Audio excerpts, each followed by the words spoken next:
All right, Adrian. I think we're starting to let people in on our get ready for it. This is going to shock your system. Eighth eighth annual National Parent, and we call it an attitudes poll. Hopefully they don't have attitude. I Right. don't know that the word attitudes. Right. I'm joined today with the president of Caissa K12, who has not reviewed these results yet. Not yet. So I kind of wanted that fresh look at it, and you're gonna. Oh, is that what you have? Yeah. Wait. Celebration. I also put somebody put me a bullhorn eighth annual.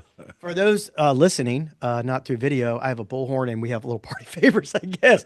But it is interesting. We're going to give it one more minute because we are on like 83. I'm exaggerating a bit, like 83 different forums right now. We've got Zoom, we got Google Meetup.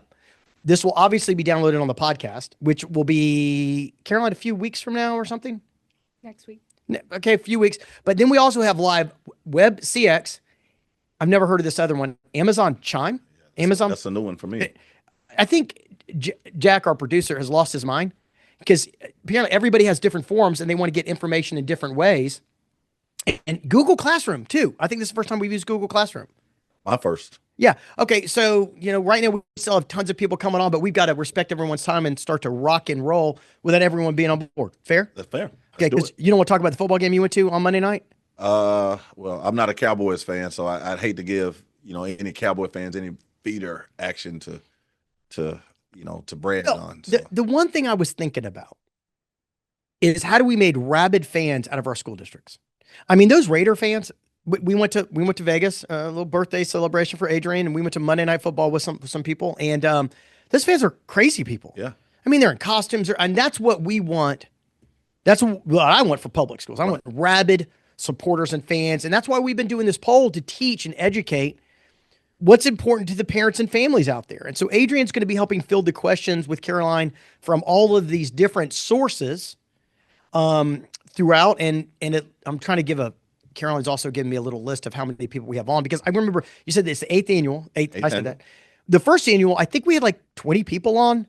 It was before we had the podcast and Zoom. And right now we have just over 2,000 people clicking on, which is, wow. And we haven't even put it on the podcast, which is where most of the views come from. So I think people are finally, interested in what this data. That's right. So eighth annual, I'm going to give you some old perspectives of how it works, and you're going to start fielding questions. Is that right, boss? That's right. All right. So let's get into it. All right. So, I'm not going to get too much into all of the demographics of this, but we'll send out this deck to anybody that wants it. So email us and we'll send you the full deck so you can have everything that you want.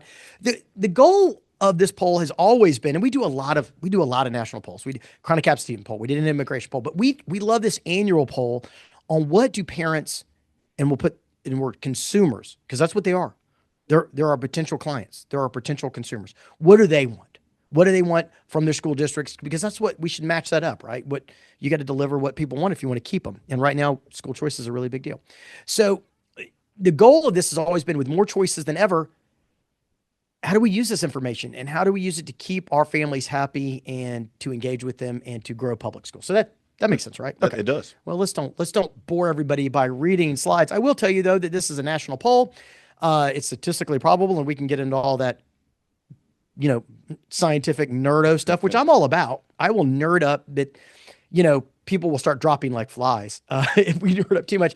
But this was conducted in October of 2025, so it's pretty recent. Like, it's right there, but we have to then accumulate all the information, compare it to old years past data, and kind of see what the big top lines are. And so we do have in the data the top lines, but also you should know that we broke it down by region too. So we have some regional information for you also, right? If you have a question on any of those various sources, we've got multiple people here fielding the questions, and Adrian will try to run those to you guys so that we can, try to answer on the fly as we're going. Unless they're really awful questions, I don't want to hear that. We'll just skip those. Yeah, and any question that's like mocking me. Right. All right, I get enough of those. I got home there. I got enough mocking questions. I need to, Oh, and right behind your head, I noticed Mesa. One of our dogs came in today, so everyone can say hi to Mesa.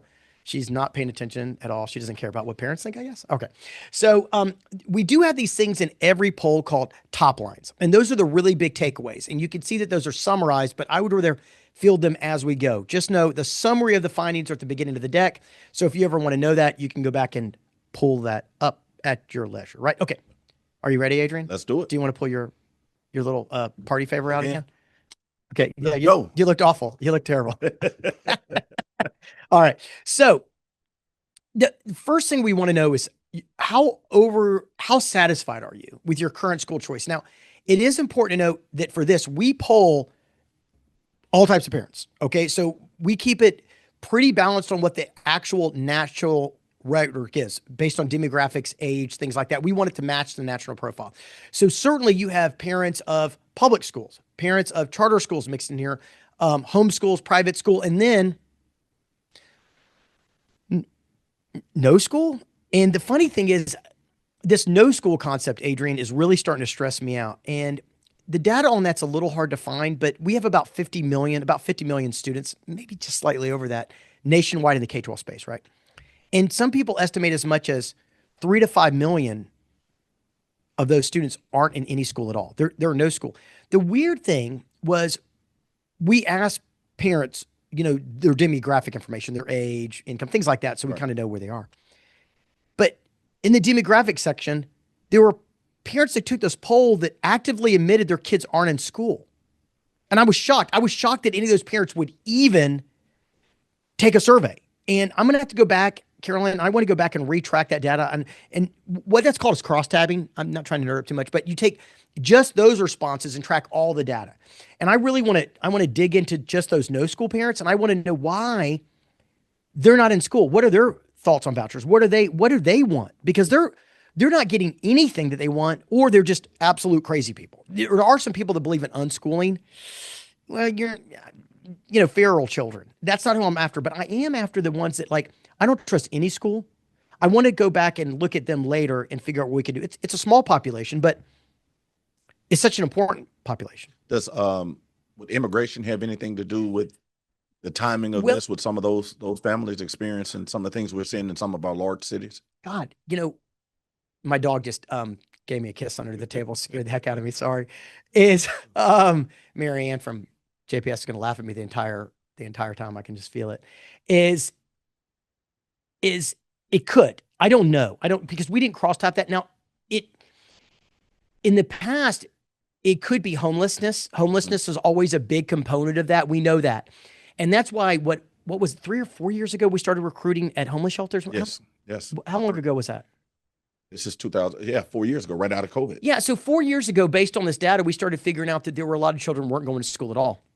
And so we started sending, our Canvas teams to homeless shelters. So that's always a part of it. But I don't think they're filling out a survey. But even homeless have phones, so they may have. So I just don't know.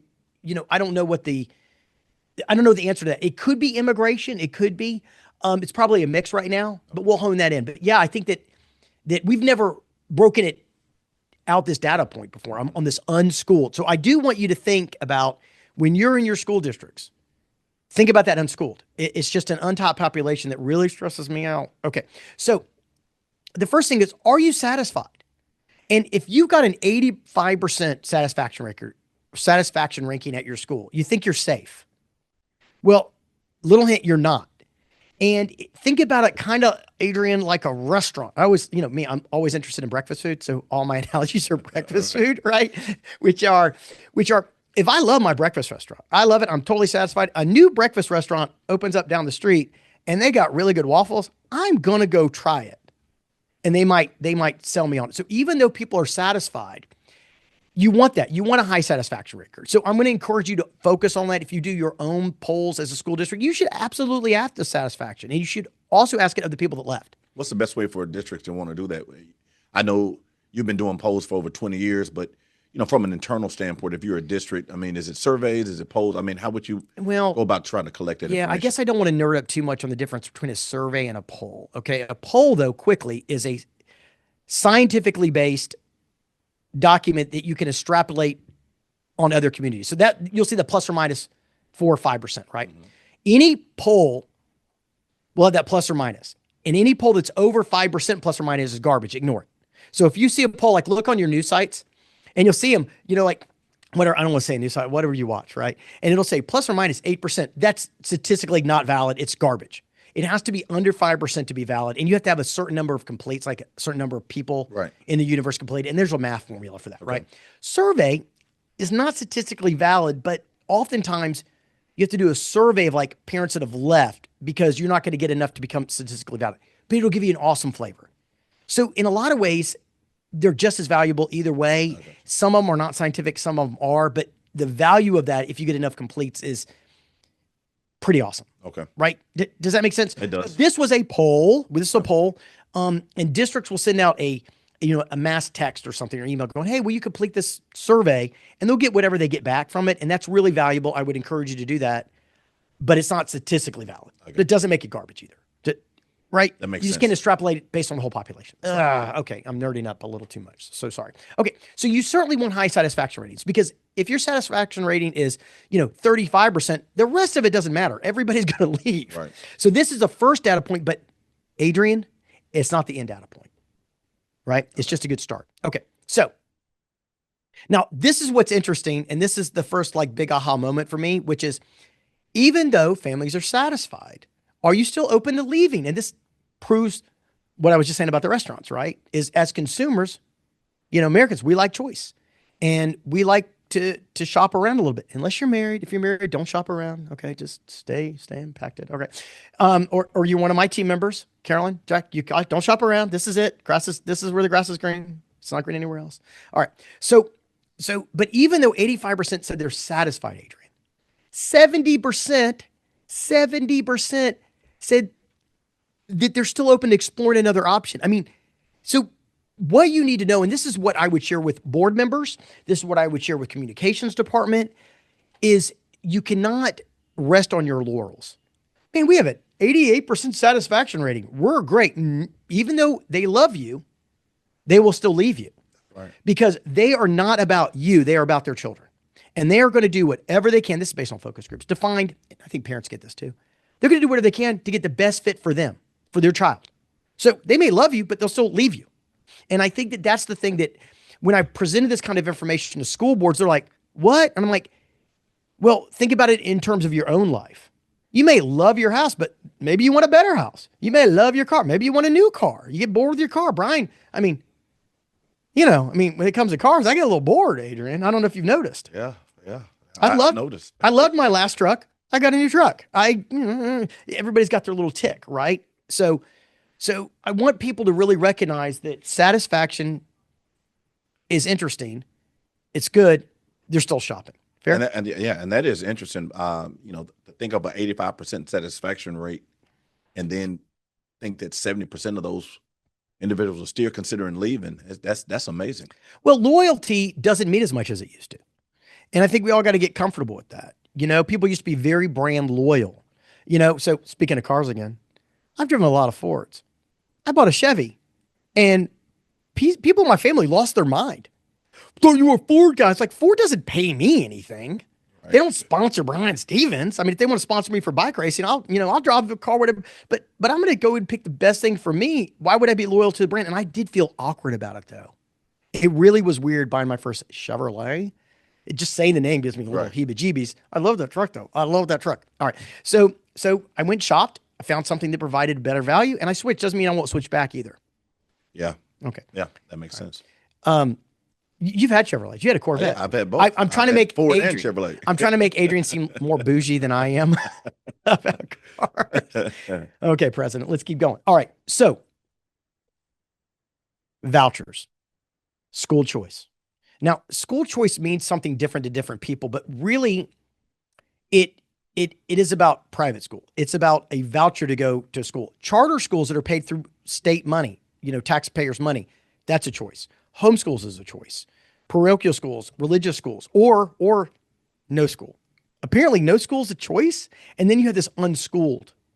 Unschooled makes my head want to throw up. Maybe I'll do another podcast on the unschooled. Unschooling makes me lose my mind. I was a feral child. It does not help.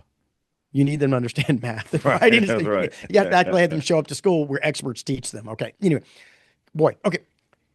So remember, this is nationwide. right here. So right now we're still in nationwide view, Adrian.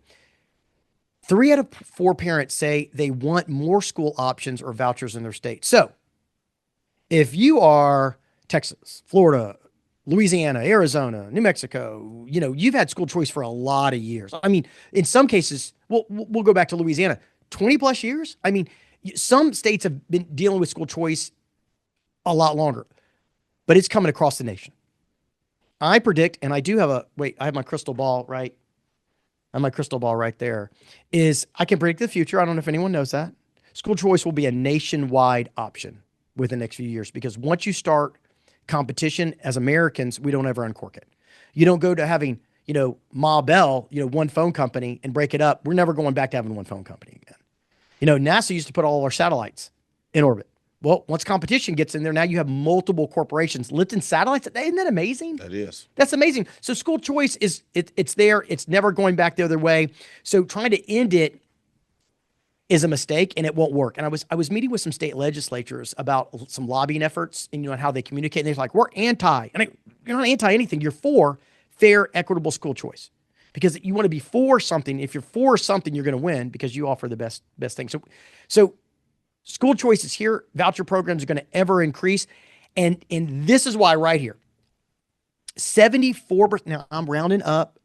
I know I'm going to get from Ted. I know what he's going to do. Brian, so I'm going to 3.5. He's a CFO. He's very sophisticated on the numbers. I'm rounding up a little bit every now and then. I didn't go to math school. So 74% say they want more school choices, because we're Americans and we want more school choices. My pitch is always equitable, fair choice, not the BS choice that we do not really have now. And if anyone thinks we actually have fair school choice, give me a call. I will uncork that animal on you real quick. But more and more parents have seen choice and they want choice. It is funny. They say up until this latest war with Russia is that there's never been a country that had a McDonald's go to war with another country with McDonald's. Because once you have choices, you don't want to lose those. Unless you go to Russia with a dictator. Okay, then I don't know. But people love choice. And so this is going to ever increase, okay? Make sense? It All makes sense. Let's start getting to some of the fun meat. Now let's start talking about using government money to pay for schools that aren't public schools. Right? And I wanted to ask this question, AB, because it's different when you say, I want a school choice. It's another choice when you say, but I want taxpayer money to fund it. Pretty big difference, right? Okay. 68% of families support using public funds for private school tuition. So it's coming.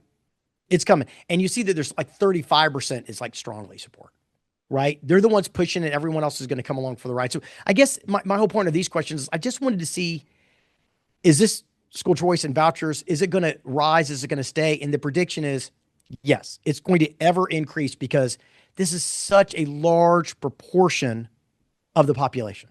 Yeah, that number seems high. I mean, you watch a lot of, different news reports and things, and, you see outrage in some communities, but I mean, this is a good indicator on why school choice isn't going away. I mean, well, and you saw that like there's 33% that say somewhat.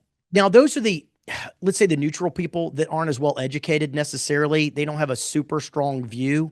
But when you compare that strongly opposed 10% to 35%, that's 3.5 times more people support than oppose. And those are the ones that are gonna push the envelope. That's correct. Those are the ones that are going to move the voting choice. So when you have 3 times more people advocating for a yes, you can extrapolate the yes is going to win. Yes. Right. And so, the squeaky wheel gets the grease. Well, they got on that side, they got 3 times more people squeaking. That makes sense. Yeah. And the rest of them, look, you're right. I've been doing polls for a long time, and I call it my passion index. The people in the middle. So you have what, 45% of the people that are passionate about it. The rest of them aren't passionate, but they have a view, well, other than 10%. Right. Right. So it's the passion index, which that you really want to look at here. 3 times more people are very passionate about school choice. So they're probably going to override it. All right. Great. All right. Oh, all right. Let me keep going. All right. So, all right. I want to keep staying on this views of vouchers. And on this one, we said 39% of parents believe that vouchers improve education overall. Now I'm going to tie this in with another data point, Adrian. It was a little thick and I didn't get it at first. And then I got very upset by it. Okay. I mean, like legit PO'd, right? I mean, because it hurt my heart. Okay. And the tagline is selfishness. Okay. Complete and utter selfishness of people right now. So 55%, yes, I'm rounding up. Why do they put these, Caroline, why do they put the 54 points? People are trying to be very accurate. Okay. Is 55% believe that to some degree, students are going to be harmed because of school choice. Now, did you hear that? Yes. No, Yes. now that means 55% say it could harm. It could harm, but 70% want it. So you're telling me that 50% of that 70% are okay if it harms kids? Yeah, that's shocking. I mean, that the overwhelming majority of students, more than half the students, will be impacted in a negative light. But they don't care. They don't care and this is what's really important for our school communicators to understand is, man, people do not. What was it? Was it Kennedy that said, "Not ask"? I can't do it. I can't do a Boston accent. Not ask what you can do for what? No, what was it? Don't ask what your country can do for you. Ask what you can do for your country. Don't ask your parents what they can do for your schools. Ask the schools what you can do for them, or something like that. I guess it was a terrible Boston accent. Okay, I can't do it. Once again, food analogy. Love Regina's Pizza in Boston. In case anybody's there wants to ship me a slice. Okay, so they don't care if it harms kids. So this argument that I've heard in a couple states, they go, this is going to harm children. This is going to harm children. And then you have state legislators and you have parents that say secretly, quietly behind the scenes, I don't care. So it's not a great argument. I mean, I think it's an argument. It's an argument that pulls my heartstrings, but they only care about their kids. Mm-hmm. And so even if it harms somebody else's kid, it has no impact on them. Now, that is a messed up way, but with your communications, because I used to think that if I was going to communicate with parents, I would think about the collective will, hey man, if this child does great, they're going to become a great citizen and they're going to contribute to society and pay their taxes and they're not going to become a burden on society or a criminal, right? A child with no education, zero education is much more likely to become a criminal. Right. I don't want to tell you. That is absolutely true. Go pound sand if you don't like it. I didn't make it happen, but without a great education, you've got to do things to feed yourself, which is not typically, but more often than not crime compared to people that are at least well-educated. Yes, people that are highly educated can have crimes too. There's your disclaimer. All right. But yeah. I'll tell you one story, Adrian. When I was homeless for, I don't know, 5 to 6 months. So it wasn't like for years or anything, but I was getting out of the military. I wasn't in school, didn't have a place to live, kind of lived, I am not camping. So I just told people I was camping, but I was camping out for 6-7 months in Boone, North Carolina in a tent. You know what I mean? It's because I didn't have any money. And did I steal? Yes, I did. Not a lot. I also went to the pawn shop and hawked everything I owned to try to feed myself. Man, people do hard things when they're put in precarious spots, but a child with education hopefully won't be in those tight spots. But that argument, we're going to try to take care of all these students, apparently is not super important. And I think, Caroline, I've been making a mistake because I've been talking about that they're children in need, for instance, right? Special needs, autism, speech impediments, whatever. The only schools that give them the most service are public schools. But if they don't have any money to pay for those services, who's going to take care of those kids? Well, screw them. I don't care. Well, you'll care when they become adults. But apparently that argument's not a good argument anymore because of this. They don't care. So 70% of this is all parents and people with children, by the way. I didn't clarify that on front end. We only poll people with children. So it's not taxpayers. We could always do that too. We didn't poll all taxpayers. These are people or taxpayers, period. This is just people that identify that they have K12 children in their household. Clear? Okay. So, all right, let's keep going. I'm going to keep rolling so we have time for some questions. So I got about another 8 minutes or so, 10 minutes. All right. So this was it could harm number. Okay. So that really breaks my heart. Yeah, it does. I mean, Yeah. Yeah. Okay. So then we get back into some historic data that we've really tracked. Some of those schools on vouchers we haven't been polling for 8 years, but this question we certainly have, which is what are your top 3 issues on why you will pick a school or leave a school, right? And school safety has always been number 1 or 2 every single time for 8 years. No change. Student success, that has always been 1 or 2 every single time. They're always the 2 top drivers. And what we mean by school safety, and we've done a lot of focus groups to refine this. It's a little different in every community, by the way. Every school district's a little different, but by and large, they care about school safety. But it could be shooting, it could be bullying, it could be COVID issues were big. So safety could mean something different. And it means something different for younger children versus older children. But safety is important. And pro tip: never promise children will be safe. You're promising you're committed to safety, which I don't want you to promise something you can't deliver. We can't ever make sure that anyone's safe. So just don't. That's my lawyer moment for a second. I'm just lawyering up with you to a little disclaimer. Okay. Now, student success, that is also different in every area of the country. It used to be college first, and it used to be. Did you want all your kids to go to college? yeah, I would personally. I mean, although I know that's not for everybody. Well, it is interesting because we were sold for a lot of years that if you can't be successful without going to college. I know people that do better financially, that are happier. If you got a happy index, they didn't go to college. No, absolutely. Yeah, They I know those good too. trade school. My brother-in-law, man, that guy can build and create anything. He runs a big manufacturer. I mean, he's dope. I never asked him. I don't think he went to college. And he probably did. Now he's going to be mad at me. Luckily, he doesn't listen to this school stuff. But I mean, I went to the Army. The Army was my saving grace. And yes, I eventually got my doctorate and all those things. But I couldn't have done that without first the badge of success was the military, right? And so, it could be trade schools, it could be college. I wouldn't surmise or dump what you want for a child on the parents, because I would find out what those parents actually want for their children. And it's a very personal decision. But I don't want to paint success as college, because now people are looking at college and you go into debt. I mean, it's just Yeah, different than it was 5 years ago. absolutely. I So, mean, version of success, you need to figure out that in your individual district. And then it's not a new one. This one's come and gone. And the third thing that happened to be the most important nationally was the variety and quality of academic programs, gifted programs, special education services. That one was, I think we saw it 4 or 5 years ago. I haven't seen it in a few years. And the, the, I think I can kind of surmise based on that, like, why is that coming up? Probably because it's in the news so much. Variety of learning, school choice, quality of academic programs. You just see a lot more schools promoting that's what they offer. So sometimes that leads, but it's important. But you got yeah, this. no, it does. I mean, I see that highlighted with the special education services. It makes me think about those families that have kids that have IEP plans, and just having those options available at the traditional public schools, Yeah. whereas in some of the competition, that's not even an option. Yeah. So that's something, once again, it's individualized districts, but that's big issue there. Okay. Now let's get into this. Nationwide families that are actively looking to switch schools right now, it's about the same as last year. Remember the delta on this poll is plus or minus, I think it's 4.7%, Carolyn.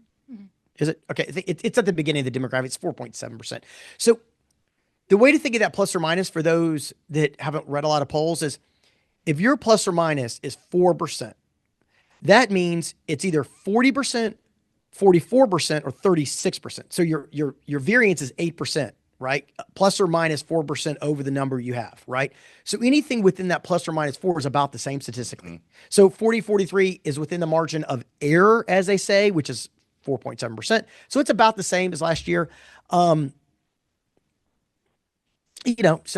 no big change, but basically I want you to know people are shopping still, right? All right. So this was another voucher question. Remember, I'm an industrial psychologist, right? And so the way that we were taught to do studies is you put some questions on the front end, you ask them other questions, and you kind of jump back in to see if it's consistent, or people answer questions on the end of a poll a little bit more honest, right? Because they're trying to get through the poll. So they're clicking a little bit more, and they're not trying to think, what do I want people to think about me? And so they give you a more honest answer if they weren't. Right. So that's why you'll see industrial psychologists test for there's 100 questions, right? So anyway, so this was even if you were given a voucher, would you not use it? 23% said we wouldn't use it. But remember how many would? It was in the 70s. That's right. So it's the same. So this is just your validation data that some people won't use vouchers, but a vast majority of people will. Yeah. Okay. Yeah. All right. Let's keep moving. All right. Let's see, man. Okay. Voucher benefit. Okay. This was going back to the, another backup question on who do you believe vouchers benefit? And once again, 50% on this question, we framed it a little bit differently. I really wanted to dig into this. Who benefits, right? Who benefits? 43% said all families. That's not a majority. Yeah. So you have 49% of the people, give it 48% of the people that say it's not going to benefit everybody, but we still want it. Like everyone's breaking the social contract now. Do they also not return their shopping carts? I mean, do they litter? Are these litter bugs? Do they throw garbage out? That's what I think about people that would break the social contract on this stuff. I mean, you're okay if it hurts other kids? I thought at least we're going to protect kids, but apparently that's going the way of the dodo, Adrian. Yeah, that is amazing. I mean, and when you've seen some of the statistics in some of the states, the perception here, it says 43% of all families are benefiting, but some of the statistics have shown that number has always stayed closer to the private school families that were already currently attending. Yeah, and we know that vouchers, for instance, and I think, oh man, I don't have this in front of me. I think it was Louisiana, Arizona, and New Hampshire did a survey just a few years ago on once they converted to vouchers, how many new people took them. It wasn't a majority. No. It was well under a majority. It was people that were already going to public school now just getting additional money for it, which, you can have a view on that, I guess, but don't act like it's going to benefit more families, and I guess I don't care. Caroline just slipped me a little note. Slightly over 3,500 people live. Mm-hmm. That's got to be our Jack. Is that our biggest number on a national poll? Jack don't have a microphone. He don't like to be talking, but Jack's done all 8 of these, haven't you, Jack? Jack's been here for every single one of these, and so over 3,500 live today, and it's not even up on the podcast. So hey, thank you for joining us, and it will be on the podcast. You can go back and listen to the whole thing, and if you want to copy the deck, we'll e-blast the deck out. You'll just do it so if you're not on our current e-blast list, I would go and do that. I don't even know how to do that. You'll have to figure it out on your own. I'm so sorry. I'm not the marketing person. I'm just a nerd. Caroline, how do they get on the e-blast? Everyone in this meeting will receive a copy of the deck, and there will be an opportunity to join our email list. Okay. If you're not, get on it. That way you'll get a copy of the deck. If not, you won't get it. I don't know what to tell you. Okay. But all this information's on there, and then we'll be on the podcast in a couple weeks or a week or so, and then you can listen to it live over and over and over if you want to. I'm sure people are very excited about that. All right. So, okay. Let's talk about accountability, because I've been meeting with a lot of state legislators, and Adrian has too. We're talking about the fact that school choice is not real school choice. It is not equal. It is not fair, because we have different standards. Public schools are held way up high. I forget I'm doing a podcast, so there's no video. Right. I think I'll post this on YouTube too, but we don't really focus on YouTube. Is you have all these high standards. You're giving taxpayer dollars to these other schools, and you have no standards for them. And I was like, how can you guys live with that garbage? How is that okay? And I gave a couple examples. One, standardized testing. Okay, are you for standardized testing, Adrian? Yes or no? I don't care. Guess what? I don't care. It doesn't matter to me. I'm cutting you off, brother. It doesn't matter to me, because if you're for standardized testing, then why don't you require schools to get vouchers to do standardized testing? Well, doesn't that, if you're for it, you're for it. That's correct. Now, what if you're against standardized testing?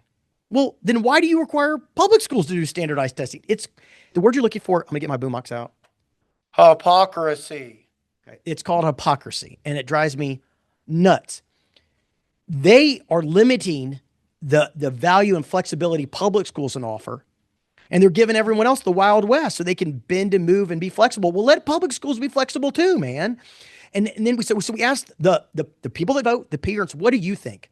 83% said that they want more oversight on vouchers. They want the same standards. So why aren't the elected bodies doing that? And I don't mean the school boards who don't have control over this. I'm talking about the state legislatures. I'm talking about the state senators, state Republicans, Senator, House of Representatives, all these people. This is what they need to know. So if you're on the government affairs, if you're a lobbyist, this is a data point for you. I would I would educate ever so gently. I would say like, hey, we're cool with school choice. Let's just make it equal. Let's have the same standards for everybody. And you can either uncork the standards on us or you can add to the standards. If not, and they go, well, some private school or whatever homeschool. Well, I don't want to do that. Well, then don't take state money, man. You can keep doing exactly what you were doing. Just don't take my money. Right. I want the same standards and I pay taxes. And I want the same standards. Does that make sense? It does. I guess I do have a question. I see where it says 82.5% of families support the oversight of voucher programs. And it says 40.25 of that 82.5 says full oversight. And the 42.25 says flexible oversight. What is the difference between Adrian, two? I'm gonna call you out. Okay. Okay. Adrian's trying to sound smart. And I saw that question come up on one of the feeds.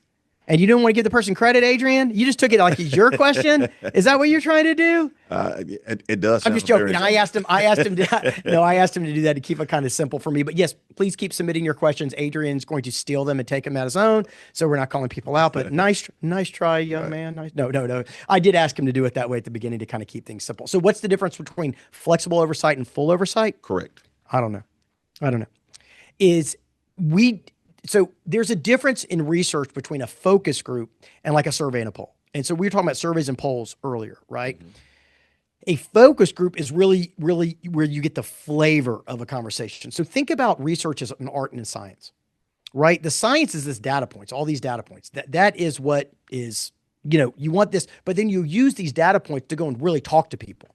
And so, we'd run the focus groups behind like class walls or whatever, or just, go and ask that question. Is flexible oversight means something, but I don't know what. And we didn't, for a poll or survey, it's a little hard to get down in the weeds on that one. But I would encourage districts or states that are trying to get their legislatures on board to run their own surveys or polls in that region where you can really dig into what flexible means. But hopefully this gives you a starting point. Okay. Makes sense? It does. Okay. What state was that out of? This was out of Illinois. Oh, okay. So, well, that school choice is kind of on the rise there. Yeah. Especially in big areas. Okay, yeah, I get it. So they're dealing with it too. Okay, now we're going to break down into some regionals. And this kind of goes into a question that was just asked about where did all this data come from? How many parents, specific region? So perfect timing. Yeah. So the demographics at the beginning of it, but we run a statistically valid poll for the nation, but it is not statistically valid per region, mainly because it just costs too much money for me to run that every year, right? And so the delta, the plus or minus delta for the entire poll is 4.7% nationwide. But individual districts, now I'm just going to give you a flavor for it, okay? Because we didn't poll enough in every region to get that statistical validity. We tried, but in one of the regions, and I don't recall which one, we didn't have enough statistical validity, and I didn't want to do it like valid in one region, but not all four of the big regions. And then I've gotten this question. How come, and this is up on the screen right here, how come you picked these as the regions? I don't know. Somebody picked it 8 years ago, and that's what we've stuck with, right? So they are family caregivers, and I'll get a little bit more to the demographics at the end, okay, where we break down the type of parent. What I mean is where do their kids go to school, right? And so we'll give that information. But it's statistically valid nationwide, but not regional, but the regional gives us some good flavor. And I would encourage you to obviously run your own if you'd like to. We can do that for you. You can do it like, in your own regions. And heck, you can take our questions if you want to, just give us a little credit and a little love at some point. All right. But I want you to learn and grow. So sponge whatever you want to from us. These questions have been refined over the years to make sure they're tight. So yeah, go and use them. All right. Okay. Regional responses, Adrian. You can see that in the West, people are more likely to switch than in the Midwest, right? And so this kind of lets you know that if you're in certain areas of the country, a little bit more likelihood and concern. Does that make sense? It does. It does make me wonder why the West would be so high at 49% and the Midwest only at 27% likely to switch schools. Yeah, let me give you what's a non-scientific flavor. Okay, and after doing this for eons, you start to, especially when you're deep in a space like school choice, right? Well, we know that for instance, I was thinking about that too, Adrian, is that the Midwest has less school choice right now. North Dakota, South Dakota, Nebraska, not a lot of school choice out there. Not a lot of big cities where choice is really, really prevalent. Kansas, Missouri, where I'm going next week to see the in-laws. It's, Illinois certainly does, Ohio for sure, Michigan, yes, bigger city for sure. But school choice is also on the rise on the West Coast, on the rise. And so anytime when you get a big influx of new activity, it's people are going to have more awareness. We're in the South, for instance, Texas, Louisiana, Florida, and I get Arizona, New Mexico too.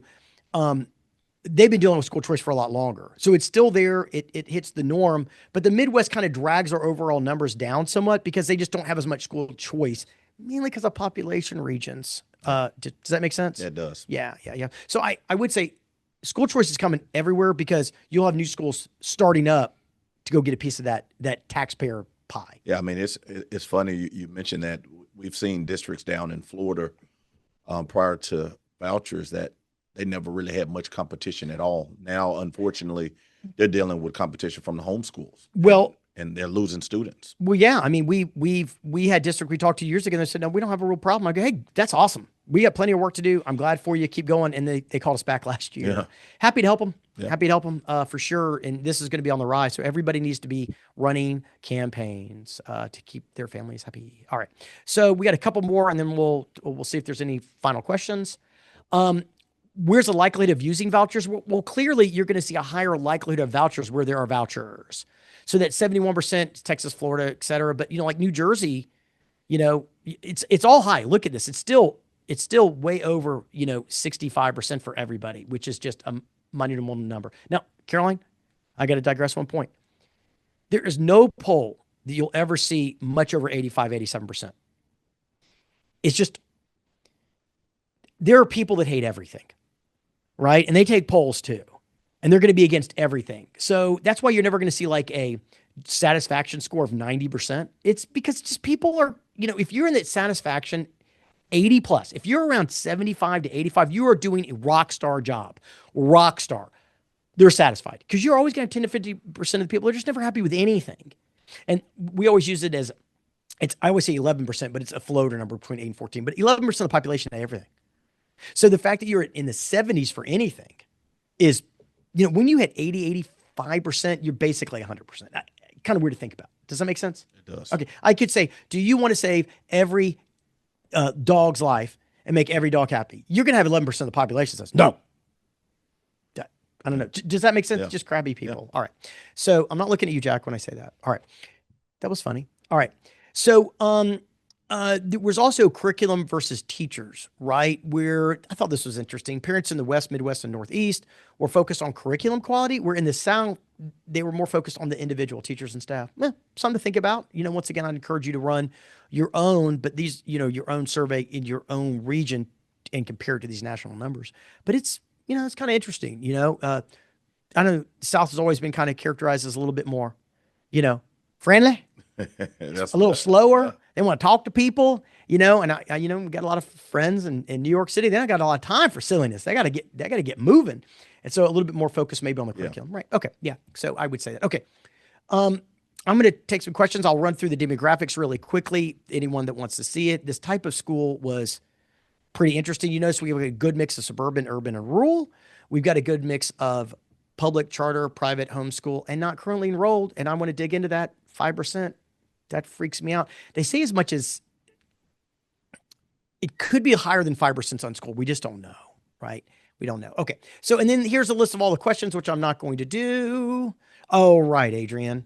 All right. Caroline, did you guys got some questions that were fired in from the population? I'll take about 5 or 8 minutes to answer questions. The rest of the questions, ship them to us online.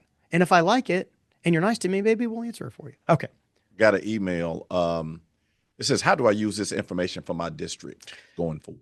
Yeah, I think that the reason why we started running a national poll is because you have to create a baseline, right? And that kind of, Adrian, gets into this whole, I've talked to superintendents and like, well, we want an 87%, we want a 90% satisfaction rate. And I'm like, that's not a realistic goal. In order to do that, you'll have to take so many resources away from everything else you do. It's just nationwide, what's your baseline? And are you plus or minus the baseline of the nation, right? From a satisfaction, from a quality of schools, and then do you know what people really want? So if you run a poll survey in your own community and you say, what do you want?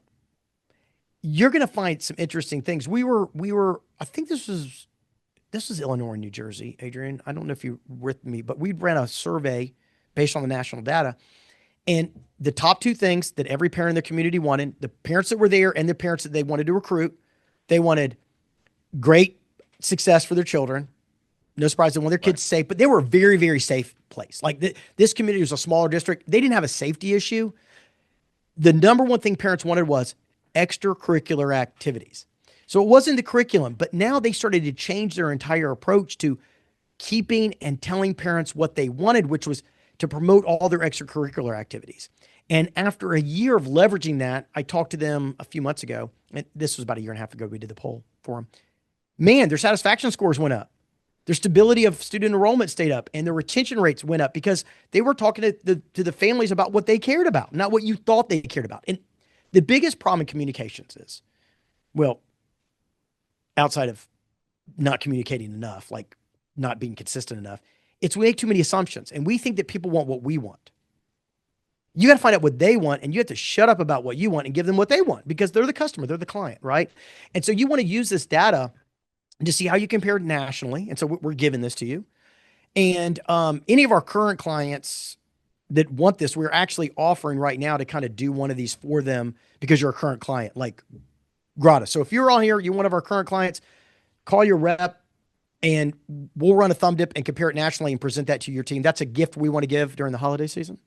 During the holiday season. Like a good gift. If you're not a client, well, you can do it on your own. I don't know what to tell you. No, we'd help you out too, but we're going to charge you because that seems appropriate. All right.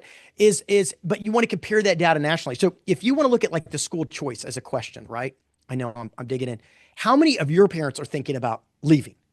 And then what are the demographics of those groups? Are they poor? Are they rich?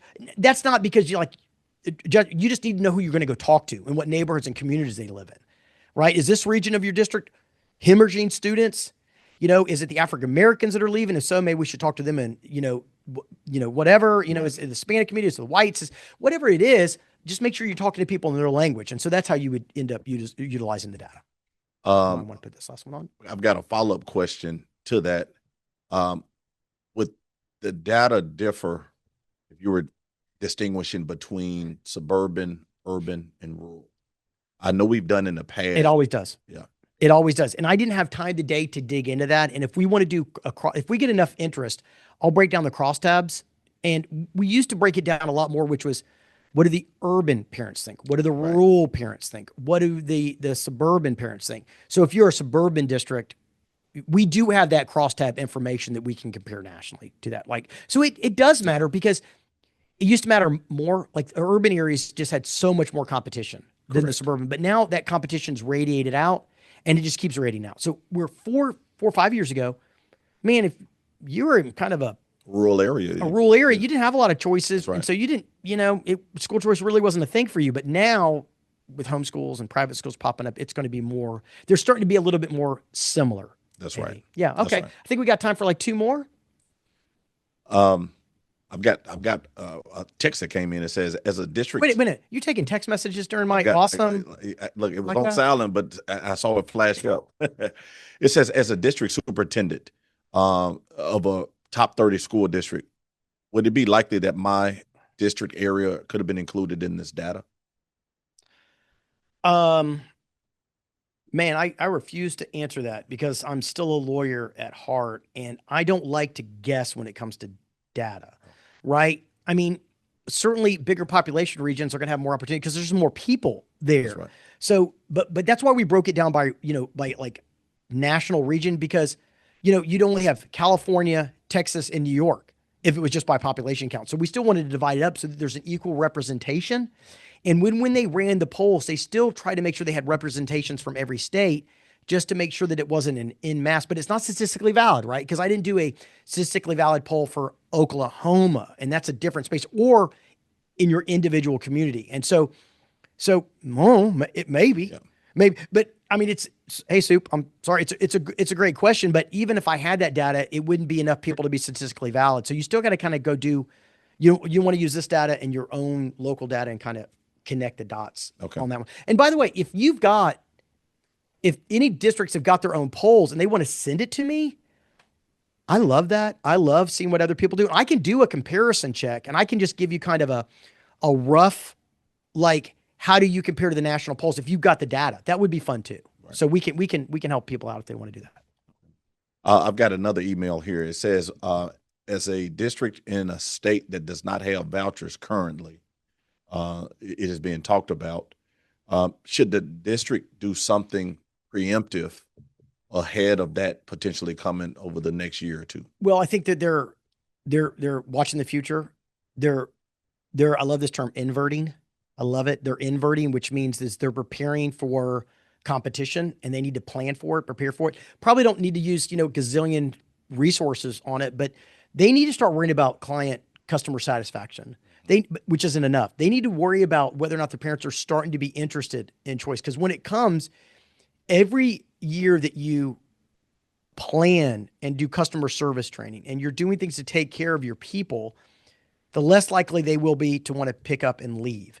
And it's so critical. I mean, you don't want to hear from somebody, one time a year when it's just a chance to enroll. You want to hear from them all the time. You want lots of little touches. And so, yeah, I would start to communicate in a way that lets them know that you do care about them. You do value them as a parent and a family, and you want them to stay. At minimum, that's what I would be doing right now.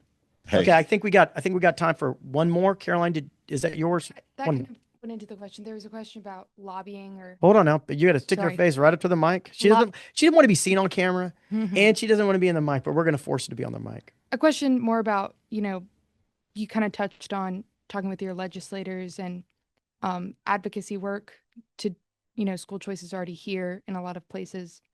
But what can districts do? Oh, okay. Well, so I don't know. Like, there were a couple of things in this poll that I thought interesting. I did not do a lobbyist poll. Like, what do all taxpayers think? Which is what, look, if I was going to educate people that were elected, I would care about people that voted, not necessarily just parents, right? So you want to poll all voters in their individual community. So that's critical, right? You poll all of them, and the question you should be asking is, do you support school choice? Yes or no? People are going to say yes, right? Well, do you support having the same rules for people that take taxpayer dollars? That would be the next one. And then if so, what are those rules? And that's where that flexible oversight versus full oversight go. I would really hone in on that, and I would start mandating. You're not going to talk them out of school choice. Instead, what you're doing is advocating for fair, just rules, which we do not have right now in school choice. And we could dig into that later too. Okay, I know I keep saying that, but there's just so much here to unwrap. But for the people that are trying to advocate against school choice, it's a losing battle. I'm sorry. Advocate for fair choice, which we absolutely do not have, and we can dig into more. All right. Hey, we are just about at time, and I want to kind of wrap it up so that people will, listen to the whole thing. Because Adrian's, he got his little party favors out and everything and his great questions and anything. Hey, we really, truly do hope that this helps long-term. And I may probably run a national poll on taxpayers' views, voters' views, because I think that may really help with this overall communication effort outside of just the parents that we polled in this particular poll, which is what we do annually, because that's who we care about. They're the ones that have choice. And this, by the way, could be caregivers, grandparents, and things like that too, not just parents, right? Adrian, any parting words? One of the things I like for most of the districts to understand, as we work with districts in 26, 27 states is, there are going to be a lot of things that you can't control.